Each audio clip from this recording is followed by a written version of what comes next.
The first ever statewide hand recount is set for the hotly contested Senate race. This is the arena where the real fight will happen. The lawyers will debate over what the voters' intent was. And 650 illegal immigrants busted in Arizona in just 2 days. Time magazine interviewed one of the migrants, and he says all against Trump and Trump against all. Reverend Sharpton, thank you for saving America. If he was really behind America and wanted America to prosper, why wasn't he behind the tax cut? He hasn't done anything for America but race baited. FAO Schwartz is reopening its doors today just in time for the holidays. And yes, the iconic giant piano will be there.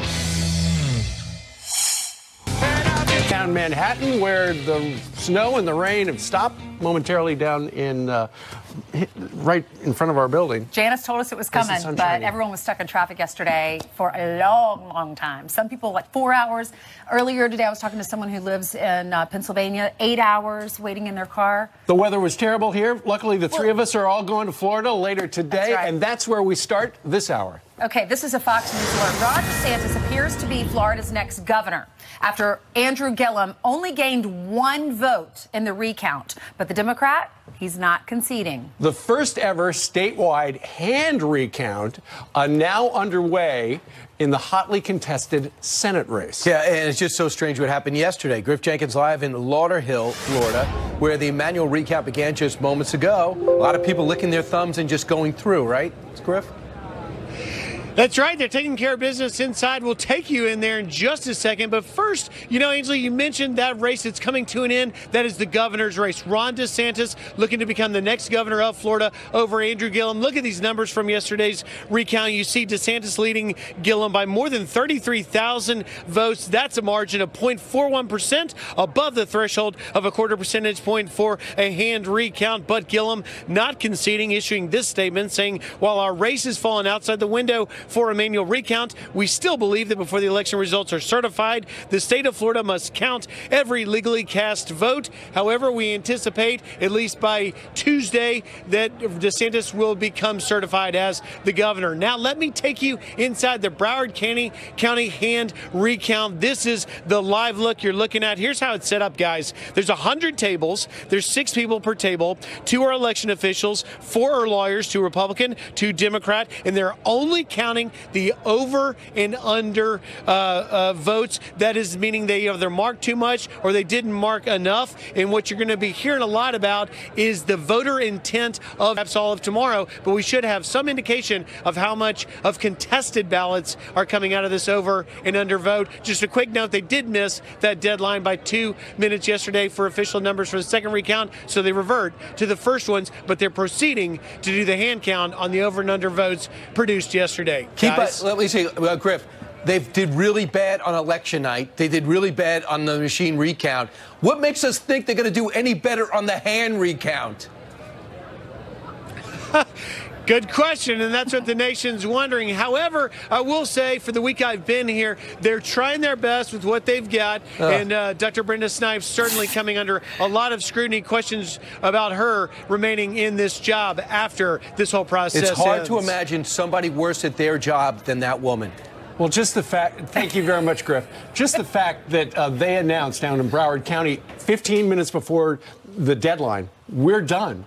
And then they put a guy at the computer who didn't know how to do it, and he winds up doing it 2 minutes too late. But then you got Rick Scott's team who said, you know, we think something is suspicious here because I actually picked up 1,000 votes, but because then they revert to the Saturday number, that goes away. This is so ridiculous. If they had gotten those numbers in by 3 p.m., instead they got them in at 3:02, then Rick Scott, it would have already been called. He would have gained 779 votes. But instead, they were late, and he's now saying he thinks that Brenda Snipes did this intentionally. However, the guy who was there behind the computer was trying to put the numbers in to the Division of Election. He said he didn't understand it, and he said, I just worked my blank off for nothing. The last 5 days were basically a waste. Yeah, Andrew Gillum on the Senate, on the governor's side, listen, he fought a great race. Yeah, it's neck and neck. He already conceded once. He has the speech written already. Just repeat it, because you lost. You're not going to make up the gap. You have to know how to lose in life. It's important to define who you are. He's upset because he says every single vote should be counted. This is their system in Florida that he wants to run, and this is their system. The provisional ballots didn't line up. Right. The signatures didn't match. These are the rules on the books. You can't change it after the election. You lost. The Senate race has an automatic hand recount. I get it. But his was not close enough. Take the same speech or roll the old tape. But he still says there are tens of thousands of ballots that have not been counted. Don't know exactly what he's talking about. Nonetheless, he will not concede. He will not concede. And it looks as if the deadline with the hand recount is noon on Sunday. And then after that, the official governor's race will be certified. But how frustrating would that be if you put your heart and your soul into your election and a lot of money and a lot of effort, and then all these problems happen? You can't trust the system. Right. Well, I'll just say this. In Georgia, real quick, I know we got to move on to immigration, but in Georgia, Brian Kemp has got a superior lead of 55,000 votes, and now you have these prominent Democrats just trying to delegitimize his victory, saying so many votes weren't counted. These are the rules that were handed out by Georgia and these cities and municipalities. Right. They aren't Brian Kemp's rules, even though he was Attorney General. He doesn't control the local rules when it came to this. And now that he wins, she will not concede Stacey Abrams, and she didn't get enough to have an automatic runoff. She's behind 17,000 to have that automatic runoff. Right, but she's trailing by 55 overall. Correct. So it all comes down to certification. That should happen next week. Meanwhile, this week, thousands have started to arrive from the caravan in Tijuana, Mexico, which is just south of San Diego. And what's interesting is, and there was some trouble that broke out Wednesday night into Thursday, where a number of the migrants, rather than going to the temporary shelters that the city had set up for them, they went into some of the neighborhoods, and then there were some scuffles with some of the local folks who simply did not like the migrants in their neighborhood. You know why? It's a beautiful neighborhood. It's by the beach, and they were sleeping all over the park, causing chaos. Right. They sent most of the women and the children to the shelters, but they were overflowing. So the men were sleeping on the beaches and out on the streets and in the areas, and the residents were mad. You can see a lot of the residents there. They were singing the Mexican national anthem. They were waving flags, and they were chanting Mexico, Mexico. There were some confrontations, pushing, shoving, kicking, and a couple of blows. Meanwhile, they are expecting thousands more in the coming days and weeks. So they are at our southern border, which is a headline. And yet, when you go in the Wayback Machine, not too long ago, there were a lot of very prominent Americans who said that caravan is never going to get here. Watch this. It's a lie that this caravan is a problem of that magnitude. Right. They've been running on an imaginary caravan. Call this an invasion. It might be the most pathetic invasion of a country in world history if this were actually an invasion, but of course it's not. People he called invaders, even though they were 1,000 miles away. This deployment of U.S. troops to the border right before the election might just be for a political reason, not for a real military reason. The programming on the caravan was propaganda.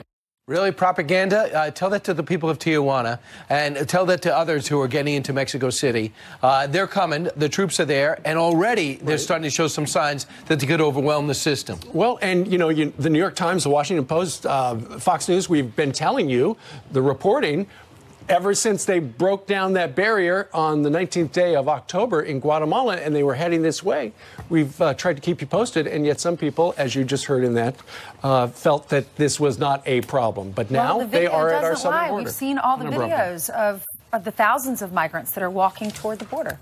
All right, let's hand it over to Jill. You has some more headlines for us. Good morning. Hey, did you notice that it snowed yesterday? Yeah, I heard about it. A lot of people. And this storm was actually really pretty. It was really pretty, but also really serious and deadly in some areas. So let's talk about this extreme weather.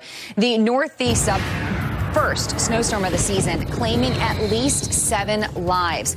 The powerful nor'easter causing a mess on the roads, including New York City's George Washington Bridge. The weather also causing chaos in the skies. Airlines canceling or delaying more than 6,000 flights. To a Fox News alert now, WikiLeaks founder Julian Assange could be facing charges in the U.S. Court documents filed in Virginia say the DOJ is preparing them under seal. The Washington Post reports it could significantly advance the Russia probe, saying special counsel Robert Mueller looked at WikiLeaks' hack and publication of DNC emails. But a district court spokesperson says Assange's name was not intended to be included in the filing. Also breaking, an American citizen held in North Korea for a month will be deported. The man reportedly illegally entered the country from China. No other details have been released. State media also announcing overnight North Korea is testing a new ultra-modern tactical weapon. This despite promising to scale back their nuclear program. Details about the weapon are unclear. And incredible moments at CenturyLink Field in Seattle. 96-year-old U.S. Air Force veteran Art Unruh raising the 12th man flag to kick off Thursday night football. That's awesome. 96 years old, and we thank him and all the men and women who serve. Oh, how great is that? And to top it off, his Seattle Seahawks not letting him down. Russell Wilson throwing a touchdown with just over 5 minutes remaining, and that would be the difference in Seattle's 27-24 win over the Green Bay Packers. Send it back to you. What a way to start the show. I know. That's great. Mm-hmm. Thank you, Jillian. All right, coming up on this Friday is President Trump's effort to build that big, beautiful wall, as he refers to it, hitting a wall. We're going to talk to Kellyanne Conway live from the White House about that. And never Nancy Pelosi facing resistance from Democrats to become House Speaker, but she's not worried. I'll stop there. Mostly like 14 men who are on that letter. I enjoy a tremendous amount of support from the women.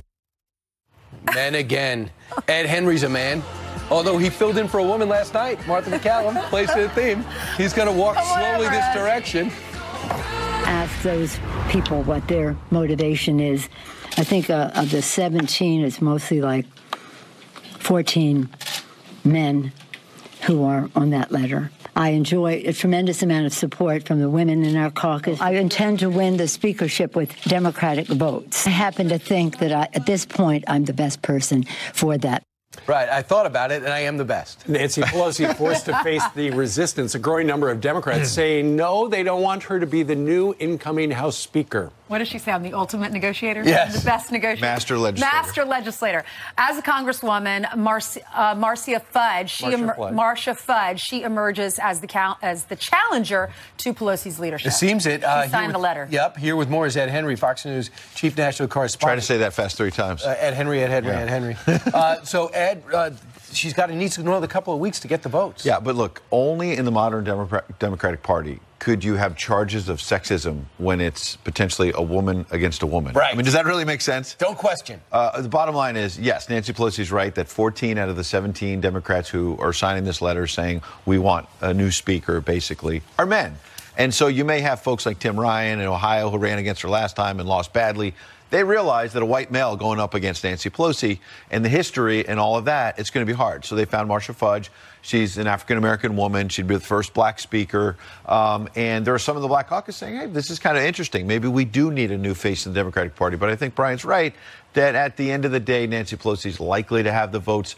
It all comes down to money, frankly. She raised so much money for this party and has for more than a decade that a lot of members are bound to her. They're bound to her, that they have to. She's delivered for them, and they're now likely to give the votes. I think the bigger issue is what Steve alluded to before when he said that, about the resist movement turning on her. The resist movement's been all over President Trump for 2 years. Right. They haven't wanted to work with him. Now some of them, and it could include Alexandria Ocasio-Cortez, the socialist Democrat. Had a protest in who her had office. a sit-in, not in Mitch McConnell's office or Paul Ryan's office, in Nancy Pelosi's office. So Nancy Pelosi is going to start passing things because she'll have the votes, and it'll die in the Senate. Or if it gets through the Senate, President Trump won't sign it. And then you're going to have folks like Ocasio-Cortez complaining not about the Republicans, but about the Democrats not being left enough and not delivering. We have like John Kerry, who's going overseas bashing our president, and people say he's an elitist by doing that. And he's one of the ones making phone calls for Nancy Pelosi. So is Governor Cuomo saying, please vote for her. And Al Gore. But people say they want a fresh face. Someone like Governor Cuomo knows that she's going to deliver money for New York. She delivers money for California. It comes back down to money. Let's see what Marcia Fudge said. She says this. They see her as an elitist, and I think to some degree she is. She raised a lot of money from a lot of other wealthy people. Everybody wants to give her such big credit for winning back the House. She didn't win it by herself. If we're going to give her credit for wins, why is she not responsible for all the losses? It's been 3 straight losses in the midterms. Sure, but before that, what I would say in Nancy Pelosi's defense, because we should be fair to her, which is that her folks, Eric Swalwell was on, a Democrat, with Sandra Smith yesterday saying, look, she helped deliver the Affordable Care Act, which is still alive despite all the attempts to bring it down. She delivered the stimulus. She delivered all kinds of things for Barack Obama. You may hate all of those policies, but she was effective as speaker, and we should put that on the table. Look, I think it's remarkable, though, that Democrats appear to be turning on their own now. And so this is the deal. Now Democrats who have been throwing rocks at the president for 2 years, they have a responsibility to govern. Raise money, though. They have to get. You can't just raise money, though. You have to deliver now. You have to govern. Are you going to work with this president or not? Do you remember John Boehner? Do you remember Denny Hastert? Do you remember Paul Ryan? The Republicans rotate their leadership. It's not personal. They rotate. They give other people an opportunity. These old people are in their 70s and 80s. It's frustrating. Well, it's funny because you mentioned the age issue. Nancy Pelosi, Steny Hoyer, and Jim Clyburn, the Democratic leaders, are all deep into their 70s. Marcia Fudge, though, is in her 60s. So if you want a fresh face that's young and all that, the Democrats talk a good game about it. The Republicans are all these old white men. Well, their party's got a lot of old leaders as well. All right. Ed Henry. Ed's going to be on the couch this weekend. I'll be here all weekend with Pete. All right. Thanks, Ed. Good to have you. 20 minutes after the top of the hour, the dash cam video, you got to see this. It is shocking. An illegal immigrant. He gets out of his car and he starts opening fire on a police officer. Watch. The sheriff joins us live. 3, 2, 1, 0. Ignition. Here we go. Time now for your news by the numbers. First 18. That's how many times SpaceX has launched rockets this year. The latest takeoff from Kennedy Space Center in Florida, launching a satellite for Qatar. Good. I'm glad I got that out of the way. Next, 18.5 tons. That's how much cocaine the Coast Guard just offloaded in Florida. Won't tell you exactly where for obvious reasons. The drugs seized in international waters are worth $500 million. And finally, 181 years. That's how long it's been since hats could be worn on the House floor. Lawmakers changing the rules, allowing head coverings for religious and medical reasons. As Washington welcomes in Minnesota Democrat Ilhan Omar, the first congresswoman to wear a hijab. All right, hijab. Thanks, John. All right, thank you, Brian. A dramatic shootout between... Thank you very much for your time this morning. Thank you, Sheriff. Thank you. That was something. It was. All right, straight ahead, President Trump says he may shut down the federal government if the Senate doesn't give him money for the border wall. Is that a real threat? We're going to talk to Counselor to the President, Kellyanne Conway, about that coming up next. And first it was Amazon. Now Bernie Sanders is going after a new target, and it's Walmart.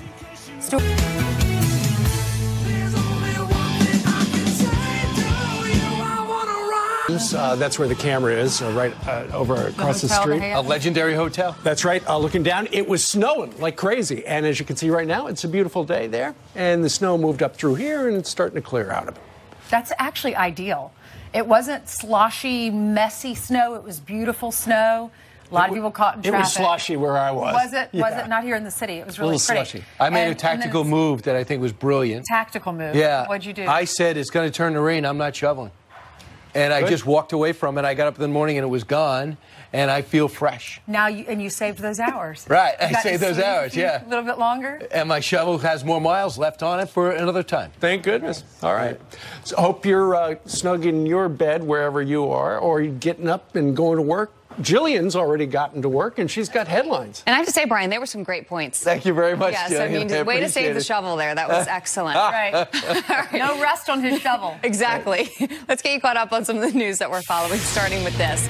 Theresa May now fighting for more than just the draft Brexit deal. She's battling for her job. Several members of her Conservative Party sending letters requesting a vote of no confidence.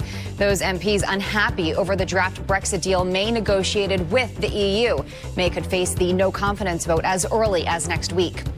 Check your refrigerator. The USDA revealing Jennie-O turkey could be part of a major salmonella outbreak. More than 91,000 pounds of the raw ground turkey now recalled, most of them with use-by dates between October 1st and 2nd. The outbreak already affecting 164 people across 35 states. 63 have been hospitalized. One person died in California. The NRA now suing to block a new voter-approved gun control measure in Washington state. The measure bans the sale of semi-automatic rifles to people under 21, as well as people who don't live in the state. If passed with 60% of the vote, it did pass with 60% of the vote last week. Gun rights groups say the measure violates the Second Amendment. And Notre Dame football replacing their famous gold pants for pinstripes. The undefeated Fighting Irish will wear these uniforms when they play Syracuse tomorrow at Yankee Stadium in New York. Oh, Brian says they're going to lose. Where is the confidence? The gear is specially designed by Under Armour and features the same cursive writing that the Yankees have on their uniforms. What a great tribute. Syracuse having an unbelievable year, although Notre Dame's undefeated and #2 in the nation. But you still say they're going to lose. Because they almost beat Clemson. So that uniform is just for one game, yes. right? Right, Okay. just enough to sell in the open market and create a collector's edition. All right. Well, thank you, Jillian. Yep. We started this segment talking about the weather, and Janice Dean predicted it yesterday, and now she's got a map with cold temperatures. That's very kind. We did get the forecast totals wrong in the Northeast. My husband yesterday was shoveling and came in and said, "Did you predict this amount of snow in our forecast on Long Island?" And I just played in the snow. Here are your current temperatures. Yes, it's cold as far south as the Gulf Coast. 38 in Dallas, 38 in Jacksonville, 32 in Cincinnati. So the cold air is in place.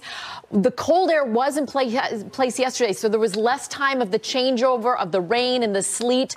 We had an all-snow event pretty much for some of the big cities, including D.C., up towards New York City and Boston. There's the past 48 hours. I mean, we had snow, the earliest measurable snow in parts of the South. This is an overachieving storm. So now it will be out of the way over the next couple of hours. That's the good news.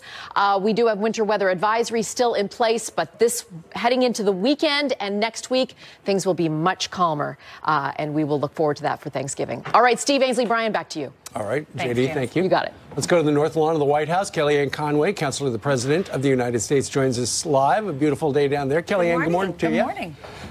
We understand the president met with some senators yesterday and talked a little bit about this funding bill coming up. And once again, it doesn't sound like he's going to get the money for the wall. And there's a possibility, people are saying, well, in that case, he said he was going to wait till after the midterms. Midterms have happened.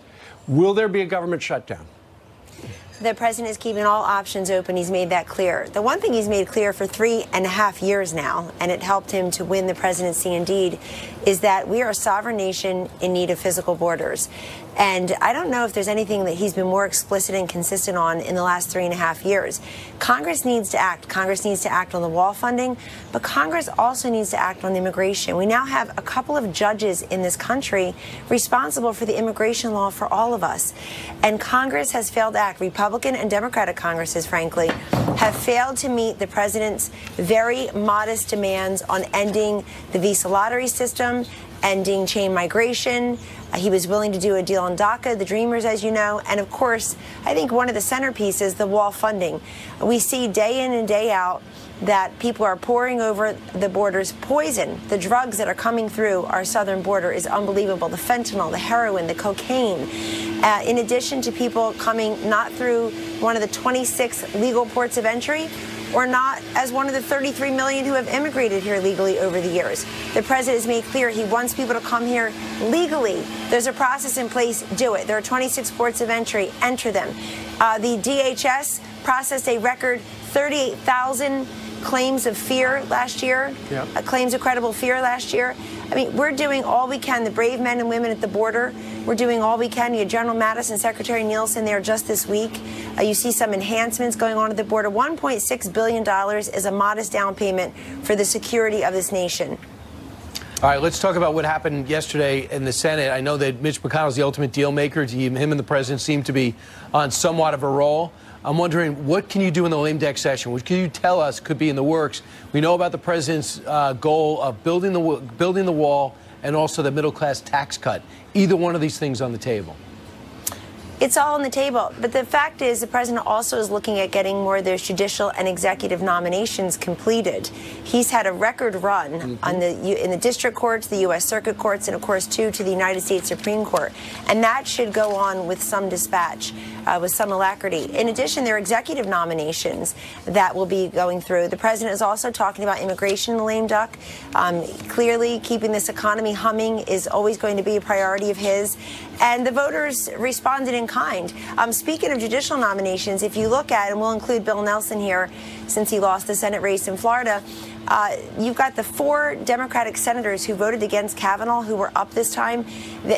All 4 of them lost. Nelson and McCaskill and Heidkamp and Donnelly, and the one who voted for him, Manchin, actually prevailed. So this is a continuing issue. America is watching. They don't like these judges who make it up as they go along, who legislate from the bench, and who are beholden to poll numbers or political calculations. They want to continue the role that the president has on the economy and the judicial nominations, and the lame duck is a good place for that to continue. All right, so the middle class tax cuts, you say it's all on the table now because the president Well, didn't it's on the mention table, that. and the president, that's right, but he is very focused on continuing to give relief to people who work hard, and look at the success of the first tax cut for the middle class, doubling the child care tax deduction, Yeah, just eliminating... whether it's going to move forward, Kellyanne. But that's up to Congress, too. I mean, look, everybody, I know that Donald Trump is the sun, the moon, and the stars for a lot of folks in this town. Congress needs to act. They can't just rely upon him. What's next? Well, he's made very clear what he will sign. There are many things that this president would sign into law that have not reached his desk.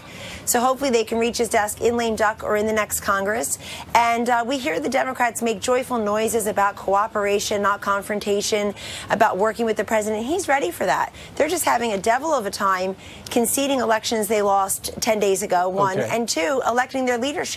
All right, Kellyanne, regarding the Robert Mueller investigation, word is that the president and his lawyers have been formulating some answers to some of the questions. Rudy had a soundbite yesterday, or a quote yesterday, about how some of the questions are problematic, that essentially they're a trap. What can you tell us about that? Well, I can tell you that this president and everyone around him has been nothing but 100% compliant for a year and a half now. Millions and millions of dollars later, months and months later, 1.4 million pieces of paper, 33 plus people having met with or complied with requests from the Mueller team, including the President of the United States. I'm not privy to the specific questions. We are walled off from that here at the White House, and rightfully so. But the President has said there's no Russia collusion. And he's also said that he's complying, and he is with his attorney. So I can't comment further about the legal specifics, except it's very important to note that the people who promised they were going to frog march Donald Trump out of the White House because of Russia collusion 2 years ago are now belly aching about something else. All the while he's compliant. And all the while, let's go back to the media poll that was released last week. 2 data points. 42% say they approve of the way Mueller's handling the investigation. 46% disapprove. That's underwater. Separate data point. 41% of Americans polled, according to media polls, 41% only say that the investigation is justified, and 54% say the Mueller investigation is politically motivated. That public opinion and public appetite has really shifted. You can really tell that she used to be a professional pollster. She's got those numbers right there. Kellyanne, thank you very much for joining us. Thank you. Have a great day. You too. All right, first it was Amazon, now Bernie Sanders is going after Walmart. Stuart Varney shops at Walmart and is upset about this because the lines aren't long and they have a lot of stuff. All right, first he took Amazon over minimum wage. Now took on Amazon over minimum wage. Now Socialist Senator Bernie Sanders has set his sights on Walmart just in time for the holidays. He's introducing the so-called Stop Walmart bill, which would block big employers from stock buybacks unless they pay all their employees $15 an hour. Here to react, Stuart Varney, Varney and Company, Fox Business Network, 9 to noon. Stuart, you have a problem with this? I certainly do. You don't want people to get paid more? Wait. Don't badger me, Brian. Point number one. Politicians should not be legislating wages. When you do that, look, witness Seattle, saying you've got to have $15 an hour minimum wage, you get fewer jobs, fewer entry-level jobs. If Bernie Sanders is successful in pressuring Walmart, the same thing will happen. Fewer entry-level jobs. Politicians should not legislate wages. Second problem, politicians should not be telling businesses how they should invest their money. Walmart is trying to compete with Amazon. It's got a big online operation trying to compete. They need capital to put into their online operation. Who is Bernie Sanders to say, oh, no, you can't do that with your capital. You've got to give it to the workers. That's nonsense. It has negative consequences, and they don't understand that. And with so many jobs available right now, if you don't like the pay that Walmart's offering, you can get a job somewhere else, right? Precisely. Wages are rising as rapidly as they've risen in the last 10 years. There are jobs out there if you want them. 7 million unfilled jobs at this point. The way to get higher wages is through a growing economy. not by legislation. Or working really hard and working your way up. I've got a problem with socialism, period. I'm a refugee from socialism, for heaven's sake. I don't want to see it come here. All right, I want to tell you what Sanders said about the Walton family, says who founded Walmart. Yep. The Walton family of Walmart is the wealthiest family in America, worth $180 billion. Middle-class taxpayers should not have to subsidize Walmart's horrendously low wages to the tune of $6.2 billion every year. Point number one, Mr. Sanders is correct. That family, the 7 descendants of Sam Walton, are worth collectively $174 billion. That is a great deal of money. They make an easy target for the socialists of this world. But really, I mean, is this what you want? I mean, do you want to direct where they put their money because you think it should be going there? I just disagree with that. And a lot of people don't want him to mess with Walmart because it's where we all shop. I love going in there. Well, Brian has labelled me a Walmart shopper, and he's right. I am a Walmart shopper. Because they got a diversity of products. Yes. And they're so friendly when you walk in the door. And they've got very low prices, for heaven's sake. What's wrong with that? You can get everything in one stop. Thank you very much. Is this an ad for Walmart or what? I do shop there. I am an enthusiast, and I want to see Walmart move with the times. That means investing their money the way they see fit to grow their online operation to compete with Amazon. Stay ahead of the game. That's how you do it. Stuart Varney, we're going to watch you from 9 to noon on FBN. Is that okay? It's wonderful. All right. And then he's going to go chop wood out in the woods over the weekend, right? I am indeed this weekend. What does that That's mean? correct. Is that like an inside joke? No, he chops wood over the weekend. I have a tree farm, and I chop a lot of wood. Yeah. Wonderful. But he always exercise. sees, like the Walton family. All right, thank you very much. Congressman Steve Scalise just won a unanimous vote from his party to remain House Minority Whip. He joins us live next hour. Plus, Black Friday is 1 week away, but we have got holiday shopping deals for you now, like 50% off a new smartphone. No way. Yep. 80. Well, the holiday shopping season is now underway with some of the hottest deals rolling out today. So where can you find them? Let's talk to that lady right over there, the founder of Shop with Style. Amy Sewell is here to give us some great deals. And Amy, let's start over on the Nordic track. Yeah, after you polish off the Thanksgiving leftovers, you can go ahead and get a jump on your fitness routine. This is Nordic Track's i22 X22i incline trainer. And this gives you interactive personal training at home because it comes with their iFit coach, which gives you access to personal trainers at world-renowned and thousands of workouts. What's the deal? And it's a 22-inch touchscreen. This is 30% off from the 23rd through the 26th, so it's regularly $39.99. When you're running on the treadmill, you can watch a show. Yes. Normally, the screens are really small. That's huge. You're actually working out with trainers and with other people whenever you're doing and that. And you'll need that. Ted, come on back here. You've got all sorts of foods from Omaha Steaks. Yeah, and they have this oven-ready prime rib and ham feast that comes with the prime rib and ham and all the fixings. You get even the pie as well. This a meal for 8 to 10 people, $219, and that's 47% less than if you bought each item individually. So you can find that at omahasteaks.com or any of their stores. All right. Now, the holiday season is also engagement season, as you know. Really? And Helzberg Diamonds has 20% off this gorgeous 2-carat pear-shaped engagement ring. Normally $59.99. It's $47.99 through Christmas Eve.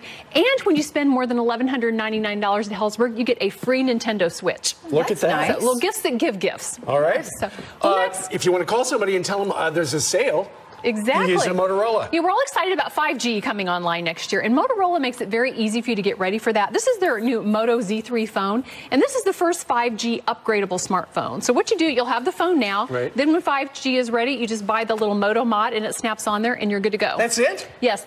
50% off this phone through the end of the year, exclusively through Verizon and Verizon.com. Big screen. When we think of Black Friday, we think of the TVs. The doorbusters. Tell us about this one. Exactly. But this is from Best Buy. It's a 43-inch Samsung 4K, ultra high def smart TV. This is not a doorbuster, so there's a good quantity. There's great inventory, so you don't have to get up super early to do it. They don't have just 4. Exactly. So 22nd through the 24th at Best Buy and BestBuy.com. All right. And finally, right over here, after you've had all the food, you've watched television, it's time to go to bed. Exactly. And Mattress Firm has this Beauty Rest foam queen mattress, $99 per piece. That's a good deal. What? Now you can $99? Now that's 80% off the regular price. You can actually get this next Wednesday for their pre-Black Friday sale, and then again Black Friday morning from 8 a.m. to noon. A mattress is something you have to wait for it to go on sale because no one really gets excited about buying a mattress, and they always go on sale. So this is the week. This is the time to buy stuff. Amy, thank you very much. Thank you. Great job. All right, coming up on our Friday telecast, breaking news out of Georgia. The Democrat in the governor's race may sue and try to force a brand new revote. Geraldo, on that coming up. Plus, Congressman Steve Scalise is